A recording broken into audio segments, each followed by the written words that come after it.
Most people don't fear evil people. They fear people who think for themselves. The moment someone stops blindly following the crowd, stops begging for approval, stops shrinking themselves just to make others comfortable, people get nervous. Not because that person is dangerous, but because they are free.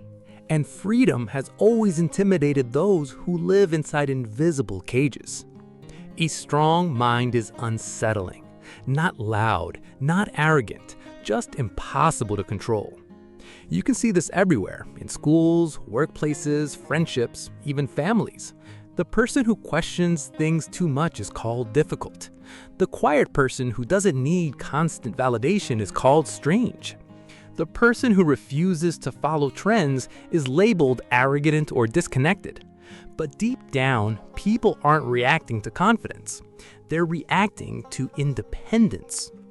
Nietzsche understood this better than almost anyone. He believed most people don't actually want truth. They want comfort. They want certainty. They want familiar rules that protect them from the responsibility of thinking deeply about life. Because thinking deeply changes you. Once you begin questioning everything, you can't go back to sleep. And that's exactly why strong minds scare people. Think about it.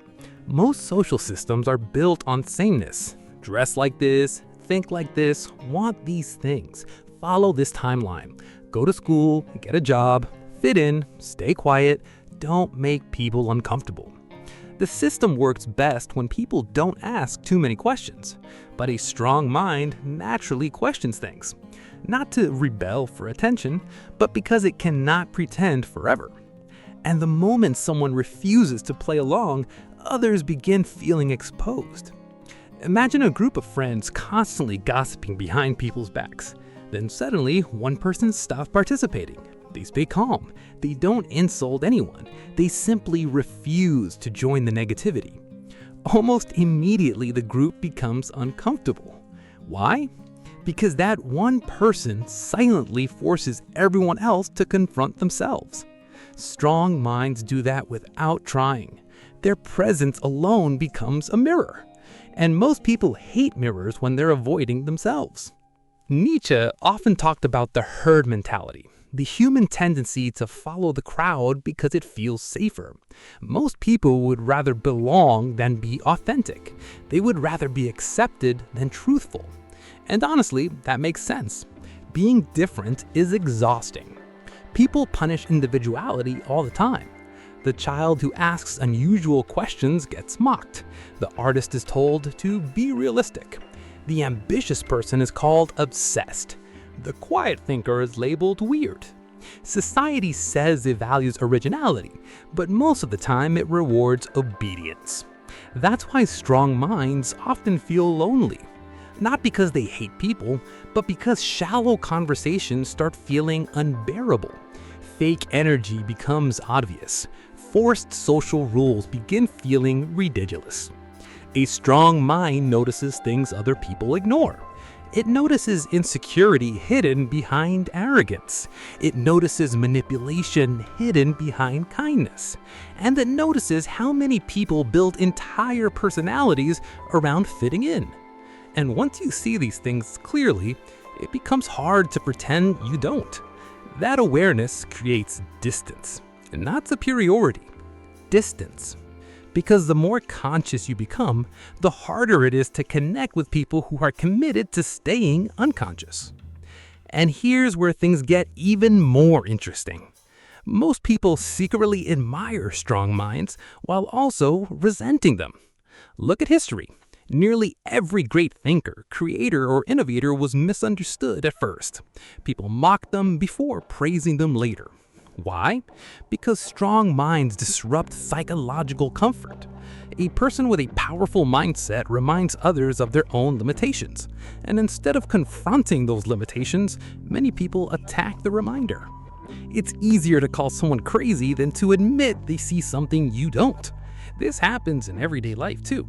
Maybe you start improving yourself, reading more, spending less time chasing validation online, protecting your peace. Suddenly, people around you begin acting differently. Some joke about your growth. Some try to pull you back into old habits. Some become passive-aggressive for no reason. It confuses people because they think becoming stronger will automatically earn support. But growth changes relationship dynamics. When you evolve, you unintentionally challenge people who stayed the same. And not everyone wants to be challenged. Nietzsche believed that becoming your true self required separation from the crowd at some point. Not because the crowd is evil, but because constant social pressure makes authenticity difficult. Most people shake themselves based on external approval. A strong mind learns to build itself internally. That's rare, and rarity always attracts resistance. But here's the important part.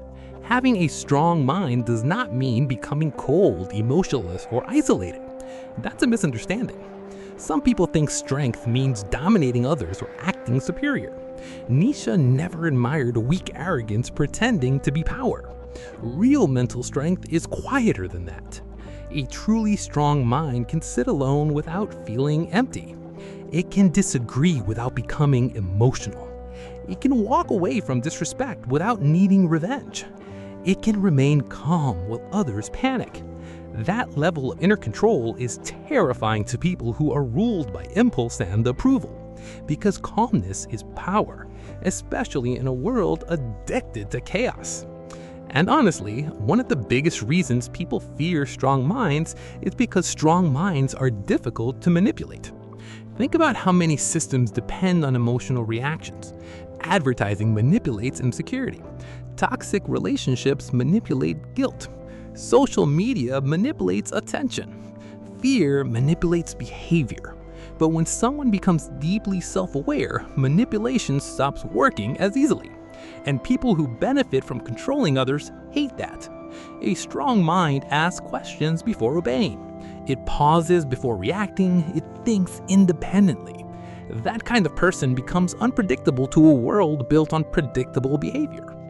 But there's also a painful side to this journey nobody talks about. Strong minds often suffer deeply.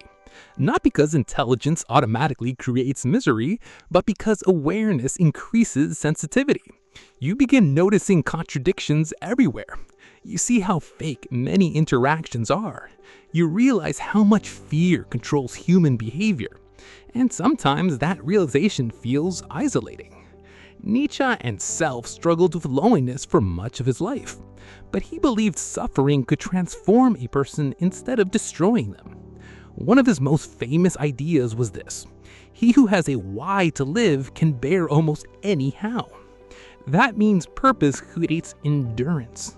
Strong minds survive because they learn how to turn pain into wisdom instead of bitterness. And maybe that's the real difference. Most people run from discomfort. Strong minds study it. They ask, why does this hurt me?